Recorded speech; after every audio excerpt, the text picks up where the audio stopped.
I got promoted to VP, and he asked for separate accounts.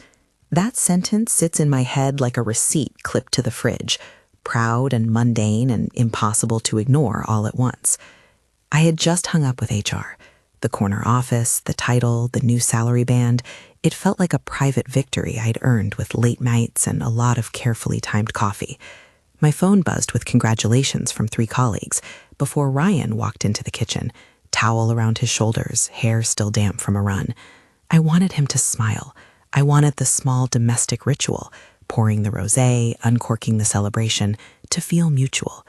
Instead, he squinted at the email on my phone, blinked, and said, "We need separate accounts."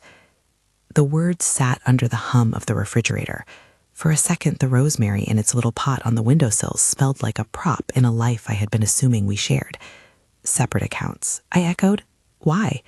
He shrugged, as if the answer belonged in the athletic shrug of someone who measures everything by reps and time. You get the VP title, you get your own money. I don't want your name touching my business accounts. It's cleaner. There was more, an accusation framed as a practical choice. He said I was bad with money, that I spent impulsively, that our finances would be safer if each of us handled our own. He talked about risk, about tax complexity for his clients, about branding. He used terms like protecting assets and separating liabilities. I listened the way you watch a slow leak start under a sink. You can see the drip, and you can imagine how it will rot the cabinet over time, but at first it seems like a small maintenance problem. We'd been married 6 years. 6 years of me ordering the groceries, scheduling the plumber, tracking the kids' dentist appointments, remembering birthdays, half remembering PTA deadlines because I'd set the calendar while he was working. 6 years of balancing my corporate schedule with the invisible ledger of domestic life that added up in ways no Excel sheet ever had to reflect. I knew how to keep a house running. I knew how to win a contract. It was part competence, part habit, part not wanting to ask for help until asking feels impossible. He didn't say congratulations. At best, he offered logistical advice. At worst, it was a preemptive defense. I watched him move through the kitchen, open the dishwasher, toss a towel on the island, lean on it like the room was his podium, and I counted the ways this felt like erasure. Not of his accomplishments, of mine. Not of our shared bills, of the domestic currency I had been spending without recognition. That day, I didn't scream. I didn't slam a plate on the counter. I made coffee, because that is what you do when you're an operations person and your mind is cataloging problems in a way that will require a spreadsheet. I told him I was happy about the promotion. I said, softly, "We should talk about this." I put a small smile on my face because the alternative felt performative, and then I went to my office and closed the door. Back at my desk, the real one downtown with the glass wall and a framed certificate someone had given me when I hit my first $1 million in revenue for a project, I felt the 2 identities spool out like 2 different movies I'd been watching at once. In the boardroom, my voice commanded attention.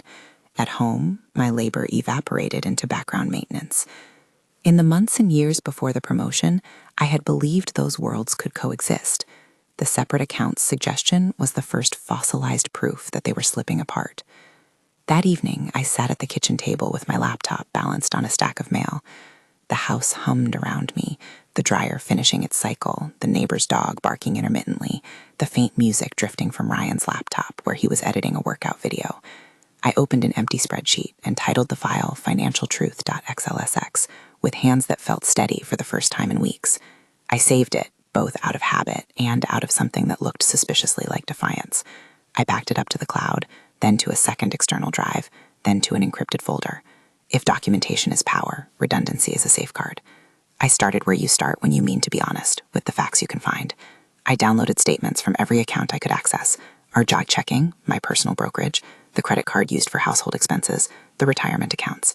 I logged into the business account he had referenced, his fitness venture that had been operating for 18 months, and pulled the profit and loss statements he'd sent me over texts. I printed out receipts I could find, subscriptions, grocery orders, the recurring Amazon deliveries of supplements and resistance bands that had shown up at the back door.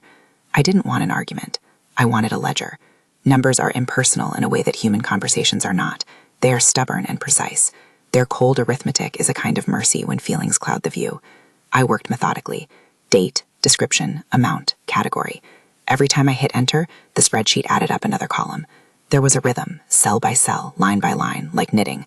I kept the tape recorder of my mind on, narrating as I compiled. Groceries, utilities, childcare, my lost wages for every sick day when I'd stayed home with the kids. I included things people forget count: the hours spent booking repair appointments, the time on hold with insurance, the late-night assembly of furniture purchased in a staggered attempt to make our living room feel like a home. The first total I read aloud, mostly to the empty kitchen, but also to the woman at the head of her own little life I was trying to get back, was not a small number. You hear impressions of large sums and they skim past like skylines. You read them in the context of a spreadsheet, and the magnitude becomes a weight. $384,000, I said. My voice was unadorned. That was the figure for 6 years' worth of calculated domestic value, part wages, part cost savings, part deferred career opportunities. When you are used to quantifying things for a living, you can attach an hourly rate to invisible labor without becoming a math teacher in a grocery store. I had taken conservative estimates for hours and moderate market rates for services, babysitting, house cleaning, meal planning, and added them to the actual money I'd earned and contributed directly to shared accounts. The result read like an indictment and an apology at the same time. This was what I had given our life, both paid and unpaid. Then I found his number. For the gym, 18 months in, his reported take-home from the business, after expenses he'd documented in the P&L, $47,000. The contrast was sharp in the spreadsheet's grid, like two city blocks with different skylines. $384,000 versus $47,000. The two amounts sat across from each other, and suddenly the separate account suggestion felt less like a neutral financial decision and more like a summation of a particular worldview, one that prized the visible cash flow of a new business over the slow accrual of domestic labor that had allowed that business to exist in the first place. I read those numbers twice. I printed the page. I put the sheet in a binder I bought at the office supply store the next morning, the kind with a soft black cover and an elastic closure. I labeled the binder in thick black marker, Household Contributions. Inside, neatly divided, the binder held piles of things that had accrued over years of keeping a life running: loyalty program statements, signed receipts for shared furniture, screenshots of flights I'd booked, a running log of car maintenance tied to dates I'd called in favors with the mechanic.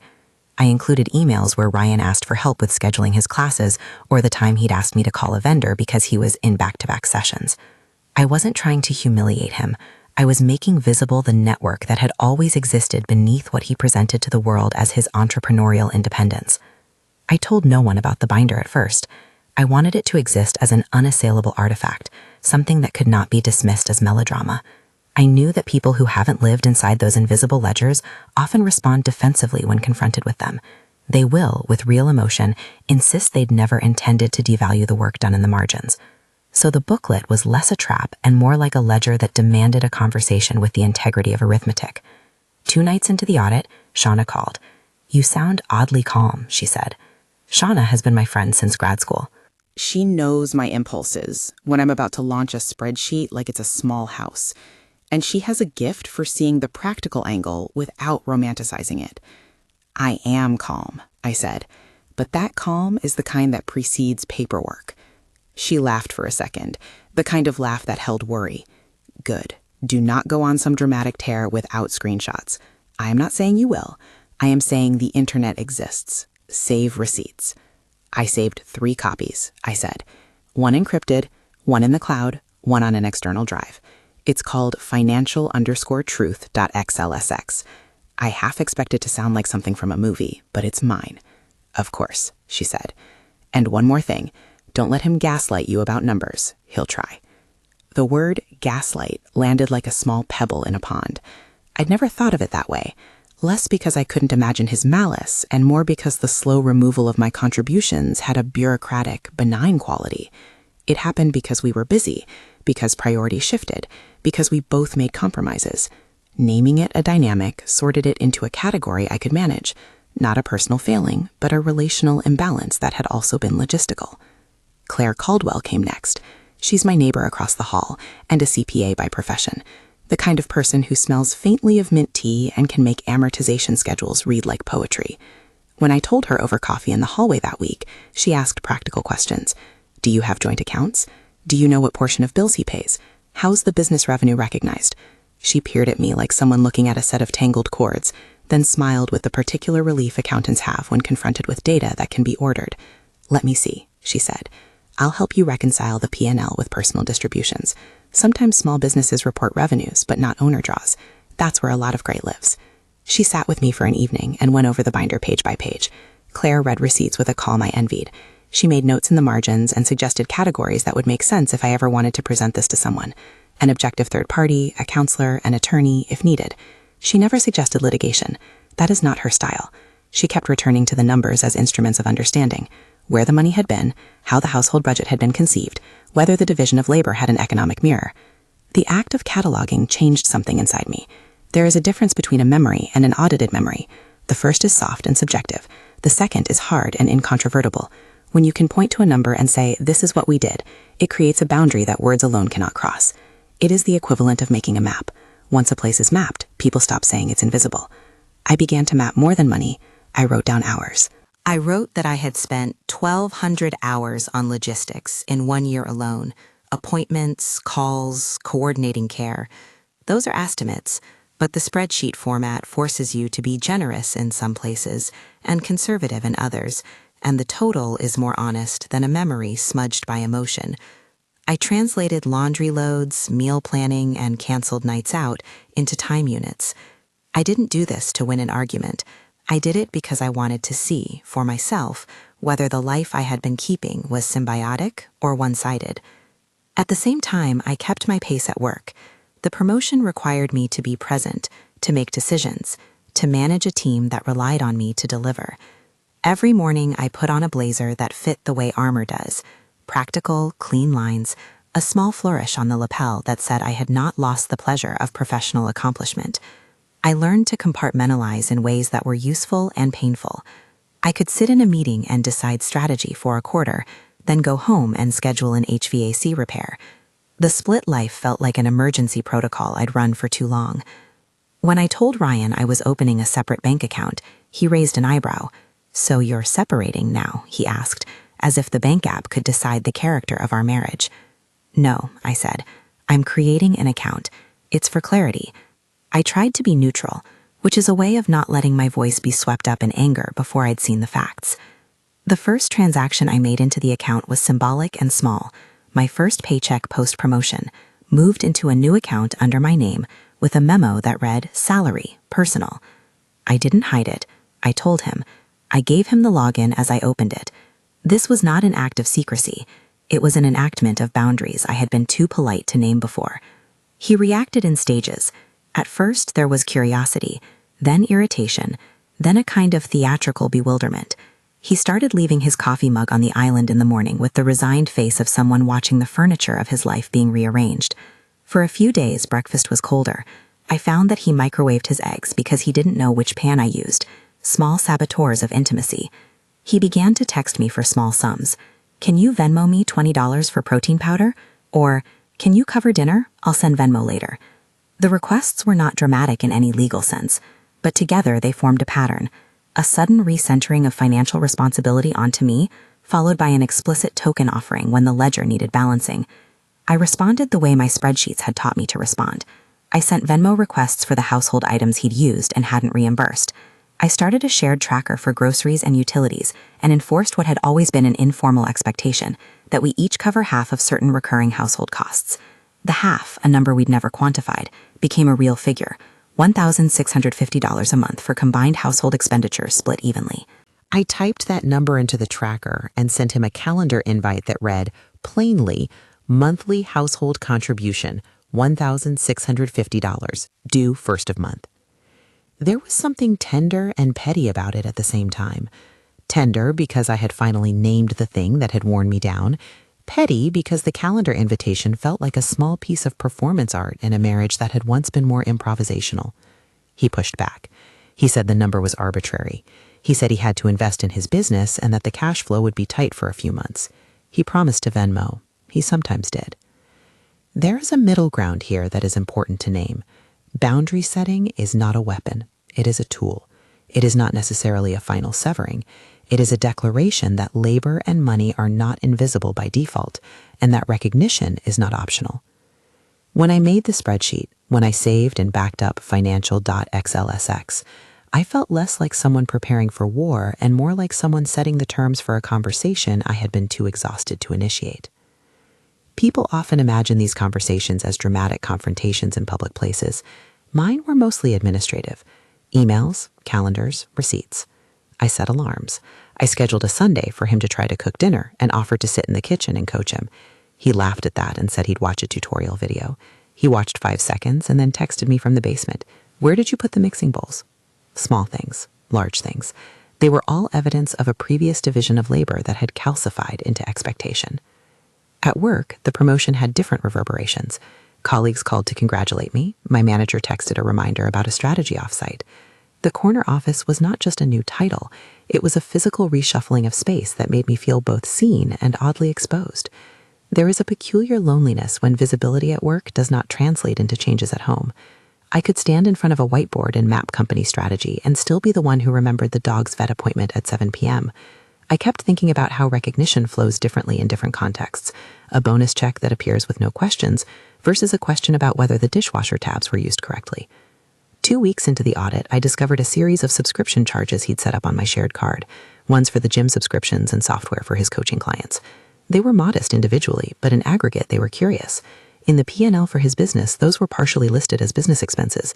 In practice, they had been run through our household credit card for months, and I had been the one reconciling the monthly bill.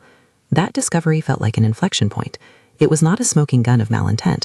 It was a detail that clarified how the bookkeeping of our lives had been allocated, and crucially, who had been maintaining the ledger. I included those charges in the binder under a tab labeled Mixed Expenses. Claire annotated them.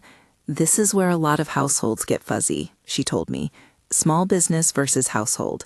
You'll see mixed costs. You need policy." I smirked at the bureaucratic tone of the sentence, policy, but I knew she was right. Establishing a policy would be as important as the numbers themselves. There were other, softer entries into the ledger. I added notes about the ways I'd deferred promotions, taking on extra projects only on the condition that someone else pick up an evening at home. I found a calendar entry from 5 years earlier. Ryan interview, handle kids. In that small line, there was a lifetime of decisions of the sort that do not get recorded at the time. When you aggregate them, you find a pattern. By the end of the month, the binder was thick enough that the elastic struggled a little. I had printed charts that showed cash flow, annotated ledgers, and a carefully footnoted list of domestic hours. My handwriting started to resemble my mother's, lean, precise, with the anxiety of someone who'd always been asked to keep things tidy. I told myself repeatedly that I was doing this for clarity, not as a hostile act, but I also allowed myself to register, privately, that there was a measure of righteous indignation lodged in the practice. I had spent years translating care into living rooms, into the growth of other people's ambitions. The ledger made it clear that our life, as we'd been living it, relied on labor I had been doing and that had not been accounted for. At a staff meeting the morning I finished the binder, my new title made other people defer to me with the tentative respect reserved for someone who has earned the right to distribute authority. I wrote policy proposals and approved budgets, and each approval felt like a small test of whether my public competence would finally bleed into private influence. The test was, of course, metaphorical. Real power in a marriage is not about title. It's about recognition and distribution. That night, I sat on the stairs outside our bedroom and stared at the binder on the coffee table. My phone buzzed. It was Ryan. "We need to talk about this weekend. Mom's coming over." He'd invited his mother for Sunday dinner more times than I could count, an unspoken tradition that had once felt like warmth and now felt like pressure. I looked at the binder and thought about Margaret, the woman who'd raised him, an attorney with a reputation in the neighborhood for sharp suits and sharper opinions. She had been present at many of our milestones. Sometimes she'd call with recipes, sometimes she'd send stern emails about retirement. I imagined her face as I'd organize all these facts into a narrative. On some level, I realized I needed a witness who could parse both legalese and maternal concern. I made a small decision then. I placed the binder in a discreet spot, where it was accessible but not conspicuous. I would not ambush anyone with it. I would not use it as a cudgel. I would keep it as a map. We would sit with the facts when the time was right. When Saturday morning came, I opened the spreadsheet again. I added a new tab and titled it House Rules. Under that heading, I listed practical things: grocery split, utility split, shared calendar obligations, and a short note: monthly payment, $1,650, due first of month. I copied that cell and sent him a calendar invite with a brief comment, setting a clear expectation so we can move forward. He declined the invite. Small rejections have a compound effect. They accumulate not into a single tidal wave, but into an erosion that ends up redrawing the shoreline. I realized I was tired of the slow geography of my life shifting beneath me without consent. Creating an account, sending a calendar invite, opening a binder, these were actions taken not in anger, but in deliberate care for myself. They were not punitive. They were a new way of being responsible for my own labor. That evening, I sat down and hit save on financialtruth.xlsx. I closed my laptop, backed up the external drive into my little safe, and exhaled. The file had become a talisman for honesty, not revenge. I did not know where it would lead. I knew only what it had already done. It had turned invisible labor into visible numbers, and in that conversion, it had changed the terms of our conversations about money, time, and respect. When I opened the bank app to create the actual account, my fingers hesitated over the form. Creating a separate account felt small and enormous at once. You fill in your name, breathe, and press create. It is ordinary, quiet, administrative. But it is also a declaration. I choose to hold some of what I earn separately, not as a shield, as a boundary. The app asked me whether I wanted a joint debit card. I selected no. There was a soft chime, and the account was established in under 5 minutes. I set up alerts. I linked my salary. I wrote a short memo on the account page. Personal, set boundaries. The memo was for me more than anyone else. It was an act of self-authorship. That night, Ryan left his sneakers in the hallway and came to bed with his phone face down, and we slept with different ledgers in our dreams. The house was the same. The rosemary still smelled. The promotion email sat in my inbox, unread. The world hadn't shifted immediately, but inside something had moved. The spreadsheet had done what spreadsheets do. It named what had been nameless and made the path forward a little less murky. There was one more thing I did before I went to sleep. I typed financialtruth.xlsx into the search bar of my cloud storage and duplicated it. I emailed a copy to Claire with a short note. Read when you have time. Help me reconcile the mixed expenses. Her reply was immediate. I'll go through it tonight. Don't talk to him until you feel ready. She added a winking emoji, which was oddly comforting. When I finally locked my phone and faced the ceiling, I felt the tremors of what might come. I felt less like someone about to wage war, and more like someone who had finally decided to document the story she'd been living. Documentation doesn't guarantee resolution. It just creates the possibility for one.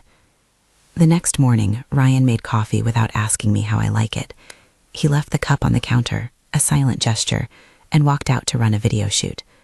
I sat at the kitchen table with my binder open and the spreadsheet glowing on my laptop. Outside, the street buzzed with morning activity. Inside, there was a small, deliberate calm. I clicked to a new tab and started a list of things to say when we talked next. I wrote in short, honest sentences. I am proud of my work. I am proud of your work. I want to be fairly acknowledged for what I do. I practiced speaking without accusation, because the facts in the binder needed to be the center of the conversation, not the heat of emotion.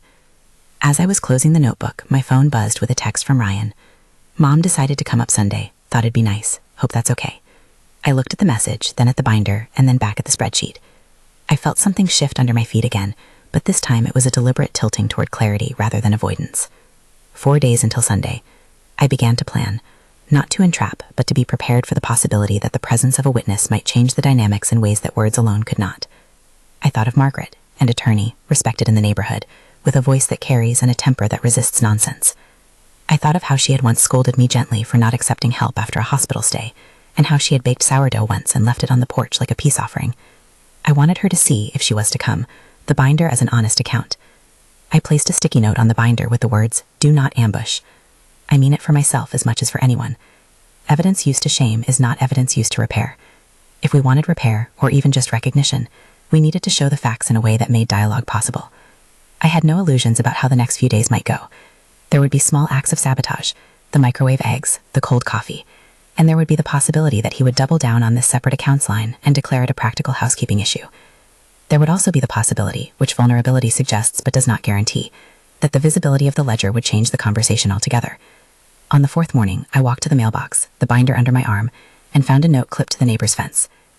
Donovan, who has lived on the block longer than most of us have been homeowners, had started a community thread about a garage sale next month. The note was mundane, but the house felt smaller somehow, more porous. What happened inside could cross the lawn, could be observed in the way neighbors bring casseroles or exchange small judgments over hedges.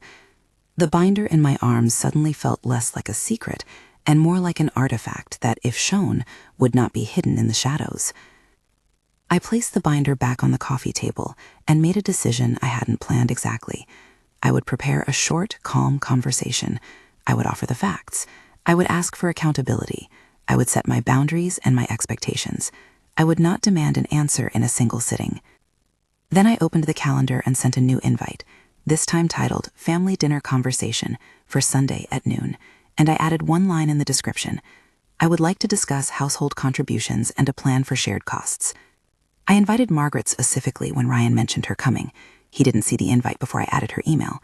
I felt a small prickle of anxiety at the possible impropriety of adding a parent to a private matter without consent, but I also felt a thin thread of resolve.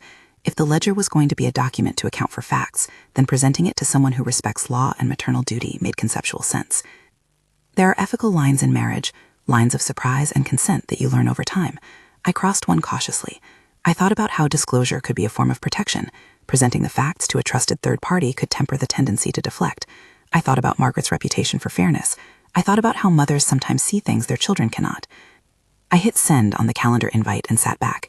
The house was quiet except for the dishwasher and the faint hum of life. I had done the administrative things. I had set up separate accounts. I had documented the ledger. I had prepared to have the conversation with witnesses present. I had not at this point decided whether the marriage would survive any of it. Some things were, in that sense, indefinito, but I knew where I stood. That was the crucial step. I knew my boundaries and was prepared to hold them. A few hours later, while chopping rosemary for a dinner I was not sure I would cook that Sunday, I heard a car pull into the driveway. It was Ryan. He came in, unclipped his headphones, and said, in a voice carefully neutral, "Hey." I kept chopping and said nothing. He sat on the stool at the island and watched me for a moment. "Do you want help?" he asked. "No," I said. "I'm fine." He nodded and scrolled through his phone. The air in the kitchen was ordinary again, but charged with the small attention of people sidestepping an awkward conversation. I kept chopping and thinking about the ledger, about all the quiet work that had finally taken a visible form. I thought about the fact that documentation was not a final word, but a beginning. I set the rosemary aside, turned off the burner, and, when no one was looking, opened the binder and ran my finger along the spine. I felt steadier than I had in months. The next days would require me to be patient and firm in equal measure. They would also require me to allow for change and to hold accountable when promises were not kept. Sunday was 4 days away. I closed the binder, clicked to save financial.xlsx one last time for the night, and with the same calm that had governed the last month, I set the file to back up in 3 places.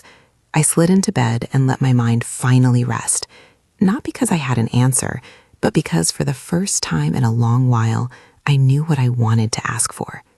Sunday arrives in a thin sheet of light. The house feels like a closet you've opened after a long winter, air moving through rooms that have been stilled by omission. I spend the morning doing what I always do when I'm anxious. I clean, not because cleanliness will fix anything, but because the work of arranging forks and wiping crumbs organizes my mind into tasks that have endings. I label a folder for Margaret and tuck a copy of the binder inside. I rehearse sentences under my breath. I'm proud of my work. I need us to recognize shared labor. I want a plan. I breathe into the practice of speaking in measured, non-accusatory clauses because I have learned that facts land better when they aren't thrown. At 11:30, Ryan puts his shoes by the door. He smells like the gym, rubbery and eucalyptus, still wearing the same hoodie from last night's editing session. He seems nervous in a way that looks like bravado. He tells a joke about the weather. I smile because I know smiling is a skill, not a capitulation. Margaret arrives in a car that smells faintly of leather and lemon. She steps out with a carrier bag of sourdough and a coat draped over her arm like a judge with a warm heart. For a beat, the 3 of us are a picture: mother, son, wife. Neat, habitual. The kind of family you see at block parties where people bring potato salad and sit under white tents. We sit. I pour coffee for Margaret because that is what one does when one is trying to make a space hospitable. She compliments the rosemary plant and then, almost offhand, asks how my promotion is going. I say something about the new team in the corner office. She nods. The small talk is an old rhythm. We fulfill it like a preface to the conversation. I leave the binder on the kitchen island where all eyes can see it without being forced. The elastic band gives a soft, ordinary snap when I pull it open. I don't read from it. I let it sit as evidence, a physical proposition. Here are facts. Let us look at them. There is a pause while forks are set, and Margaret takes a bite of bread. Then Claire's name bubbles up in my mouth as a catalyst. I had Claire look over some numbers, and someone asks for clarification. The invitation becomes an opening. I speak slowly, without heat, and I describe how I made the spreadsheet, how I did the conservative math, how I added domestic hours to a dollar value, not to punish, but to illuminate. I talk about $384,000 in 6 years as a cumulative figure that includes wage replacement, saved service costs, and opportunity costs. I say his business figure, $47,000 in take-home for the 18 months he's been operating, out loud, and the room tilts a degree. Margaret reaches for the binder with hands that are not trembling but precise. She turns the pages, eyes moving fast in the way of someone trained to read documents. She glances up at Ryan once and then reads again. She fingers a printed spreadsheet at the back, the Mixed Expenses tab, with dozens of entries showing gym subscriptions on the shared card and vendor invoices that went unpaid by the business. Her lips press thin. There is a moment where I think she will close the binder and gently admonish me for creating awkwardness. Instead, she reads a list of calendar entries, the dates I took time off for her grandson's sports, and the evenings I negotiated vendor delays while he filmed, and she swallows. Then she stands. The scream is not cinematic in the way I feared. It is not a roar designed for effect. It is a fractured, maternal sound, half grief, half fury, that spills out of her. It is the kind of sound that has the shape of someone who has been quietly watching and suddenly realizes the scale of what they were not seeing. The kitchen, the rosemary, the sourdough, the binder, they all feel like props in a small, terrible reveal. The scream draws neighbors to the lawn like birds to a sudden light. I hear voices outside. Someone calls their name. Margaret's face is wet with the kind of shame that is not ours alone. Ryan goes pale in a way I have never seen him go before. He looks at his mother as if betrayed, then at me as if betrayed, then at the binder as if the whole thing is an accusation thrown into public. He stammers explanations. His business is in early stages, he says. Cash flow is tight. He didn't realize the cumulative value of what I'd been doing. He sounds like a man whose internal narrative has been interrupted and who has not yet assembled a defense that can withstand the quiet arithmetic of a spreadsheet. Neighbors are on the porch within minutes, because in our neighborhood the polite distance between yards dissolves when there is sharp noise. Mrs. Patel from next door asks if everyone is okay. Someone else says, "Is everything all right?" The thread on the community app that usually posts lost cats and upcoming book club meetings is within an hour peppered with sympathetic messages and offers to bring casseroles. The neighborhood's witness hood, which had been background to our private labor, has become suddenly foreground. Margaret's scream accomplishes something I could not have had on my own. It externalizes what I've been describing, making it socially visible in a way the binder alone could not. For all the numbers and annotations, there is a moral and communal weight to a mother, an attorney, a respected woman in the neighborhood, vocalizing shock. It reframes the ledger from a private paper trail into a public event. The scream does not humiliate me. It dissolves the private pressure that had kept me accommodating by default. After the initial storm, there are practicalities. Margaret insists we sit down again. Her lawyer's posture does not leave her. She takes the binder, lays it out methodically, and says things with the authority of someone who weighs risk and responsibility for a living. She does not yell at Ryan. Instead, she asks him clear, piercing questions. Did you know these charges were on a shared card? Did you ever intend for family expenses to be covered by joint accounts while the business recorded them separately? He answers, haltingly, as if assembling answers from memory rather than from conviction. His responses are partial. His defensiveness is real. That afternoon, Ryan calls a friend in his circle for a quick consultation. He texts me short sentences that are more reactive than considered. "We need to talk later." And then, as if in acknowledgement of the newly public ledger, he opens his banking app and sends a payment labeled household contribution. I receive a Venmo notification, a small but deliberate amount, timely, though not fully covering the monthly $1,650 share. It is a start. The social pressure of Margaret's discovery seems to be a catalyst, and in social psychology there is something interesting about how community witnessing can accelerate private accountability. Within 48 hours, Ryan begins to act in ways that were not performative as much as they are practical. He sells a subscription list of small coaching memberships that had been part of his non-core offerings.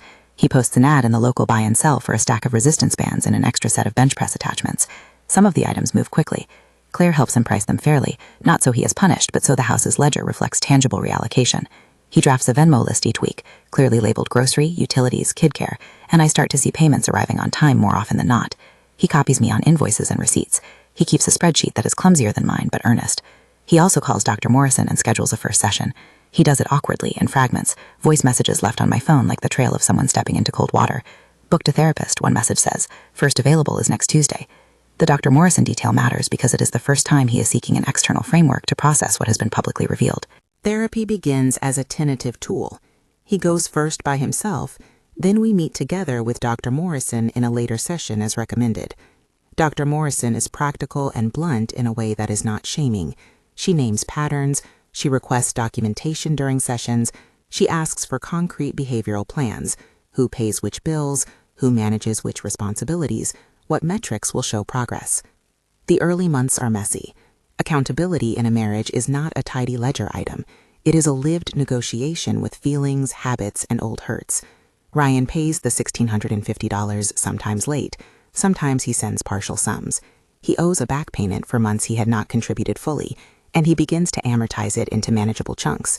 I watch the calendar invitations populate my phone, monthly household contribution due, and when he declines or delays, I remind him by text rather than by silent fretting.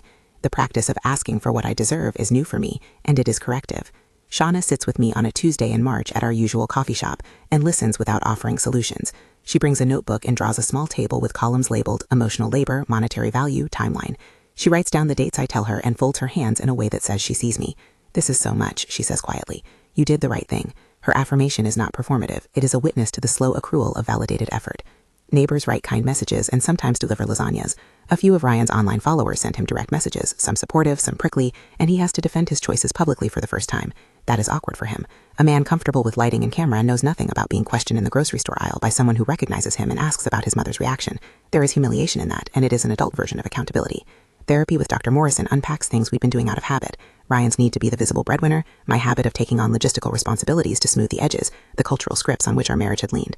We talk about projection, how shame about not being the primary earner might be projected outward as accusations of physical irresponsibility. He starts to own the ways his projection made me small. He says difficult things in the therapy room, and I hear the work being done in those sentences. He commits to behavioral experiments. He will cook once a week. He will handle scheduling for 3 months. He will keep one shared spreadsheet and one personal account. One of the first practical skills he learns is how to cook a basic roast chicken without setting the smoke alarm. He burns 2 chickens before he learns to set the oven temperature properly. The first one yields a charred pan and a sheepish text: "Sorry, burnt dinner." The second is edible but dry. The third is respectable. He posts a story on his fitness feed, awkwardly proud about learning to roast vegetables properly.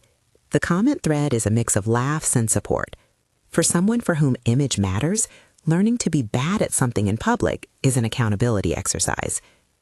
Margaret, for her part, does a complicated thing. She publicly apologizes to me in 2 sentences that are both honest and small. She says she didn't see how the household's infrastructure had been destabilized by the way she centered entrepreneurial visibility. She asks Ryan to explain things in front of Dr. Morrison. She brings casseroles sometimes and stays to help with the laundry cycle rather than offering rote advice. Her transformation is not mystical. It is a steady reorientation of habits.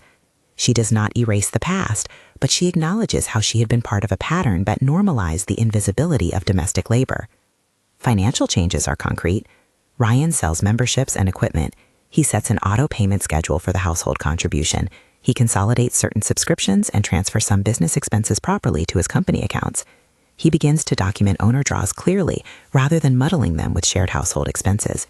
Claire, ever the CPA, reviews these changes and mutters things about good bookkeeping and clear ledgers with the satisfaction of someone who sees confusion turned into policy. She sits with me at my table one evening and marks a spreadsheet with a highlighter. "Look, we are getting closer to balance." She hands me a coffee and does not say, "I told you so." She just helps. There are small regressions. He forgets to pay on a month when he is filming in another state. I send a polite Venmo request and receive an apology and a promise of a double payment the following week. He misses a child's recital because of a work call and then rearranges his schedule to attend the next one. The pattern is not perfection, but it is movement. I keep my own account firmly in place. I do not allow the old erosion to resume. The separate account is not an emotional moat. It is a place where I keep some of what I earn and have autonomy over my finances. It is, in a sense, a new muscle, responsibility exercised for myself. I contribute to the household, but I no longer carry the entire burden of forecasted bills, surprise repairs, and the mental list of who will pick up the dry cleaning this week. Months pass and we develop rituals that are administratively tidy and emotionally stabilizing. Tuesday is Ryan's cooking night. Thursday is his night to pick up dry cleaning. First of the month is when contributions post. We check the shared spreadsheet together on Sundays like a small corporate review. Expenses, credits, what needs to be fixed. The rituals would have sounded austere to our younger selves. Now they feel like scaffolding that keeps heavier things from sagging. The binder sits on a shelf now, not as a weapon, but as an archival artifact. I take it down sometimes and flip through it to remind myself how the ledger translated into language. I keep copies of payment receipts and Venmo screenshots in a slim folder labeled records. When Ryan and I go to Dr. Morrison in couple sessions, we bring printouts of our household spreadsheet to demonstrate our adherence. Dr. Morrison calls the practice concrete accountability, a phrase that is both clinical and oddly kind. There are moments of tenderness that make the work worth the strain. Once, after a long day where Ryan had an early shoot and a late edit and still managed to make a vegetable soup that warmed the entire kitchen, I sat across from him and said nothing for a long time. He looked up. "Thank you for making it so I could do this," he said awkwardly. I felt a small repair in the tone of his voice. Gratitude arrived, late, earnest, and not performative, and it was, in itself, a small miracle. We also have to fight the temptation for tit for tat. When anger bubbles up, when I see a charge mistyped on the shared card or an invoice that has slipped through, I remind myself that correction is different than punishment. I ask for receipts, not revenge. Holding to that ethic keeps the process less like retribution and more like repair. 6 months after the scream, I stand at the kitchen window watching the street. The rosemary on the windowsill has sent out new shoots. Neighbors are returning from a Sunday walk, pushing strollers, carrying bouquets. Life's ordinary patterns are not a dismissal of the past. They are evidence that living continues even while work is done. Ryan comes in with a paper bag of baked goods. He admits he couldn't find the sourdough recipe that Margaret used to bring, so he made a sort of cinnamon babka. It's messy and imperfect and beautiful in the way of things made by someone who cares and is learning. We sit down to a meal that is not choreographed like an apology. We talk about a training course he took on business bookkeeping.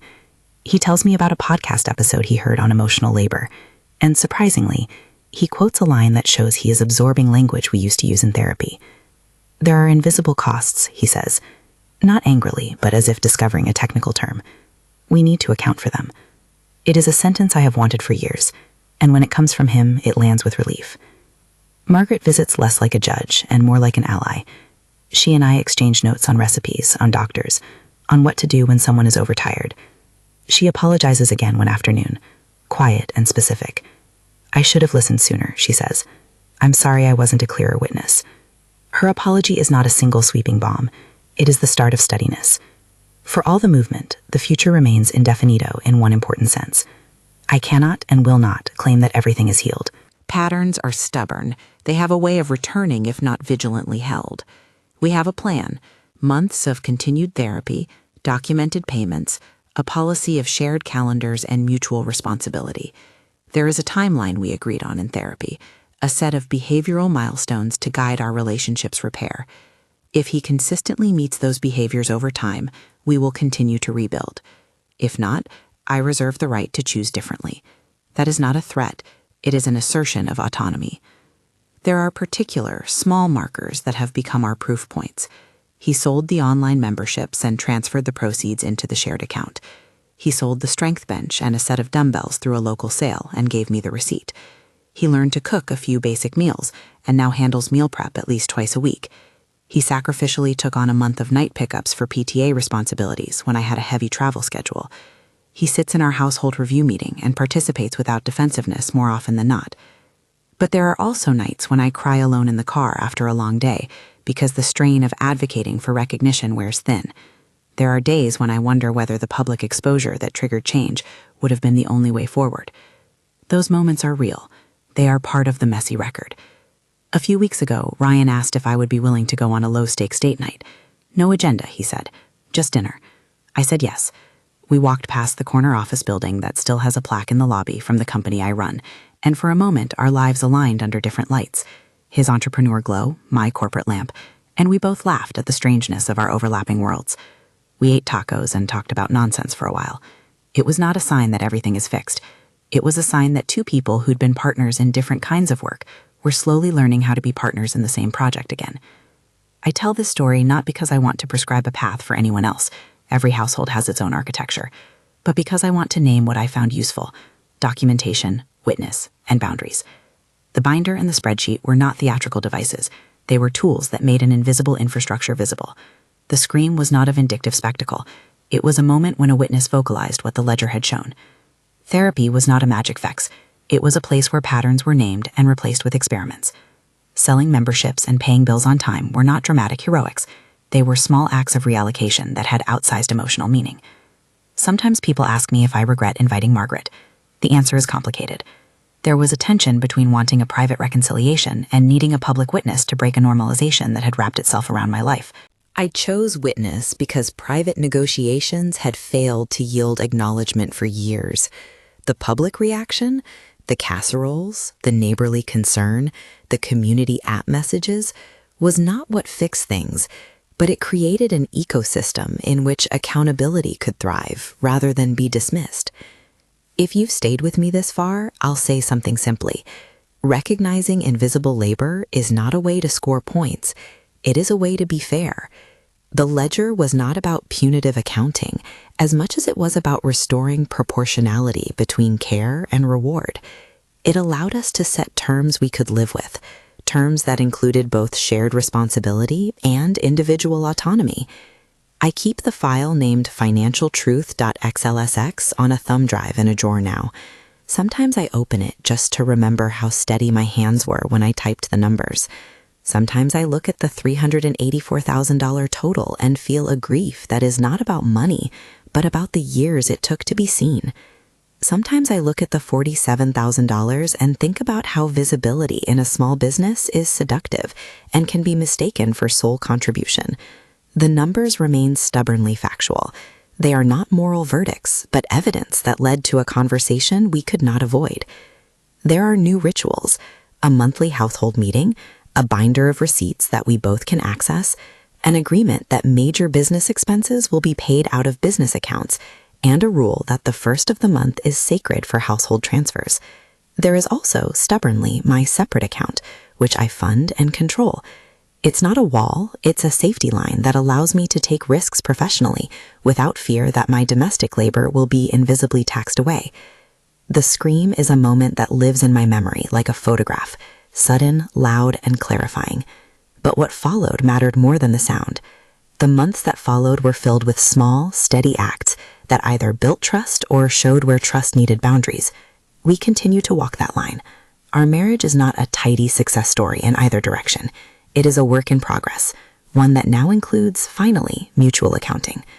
If this story resonated, if you've carried invisible labor too long, or if you've watched someone else do it, one small ask. Subscribe to the channel for more stories that put hidden work into view. And if you have a moment, share in the comments which detail struck you most. The binder, the spreadsheet totals, Margaret's scream, or the way therapy made change possible. Your voices make the quiet visible. For me, the last image is simple and domestic.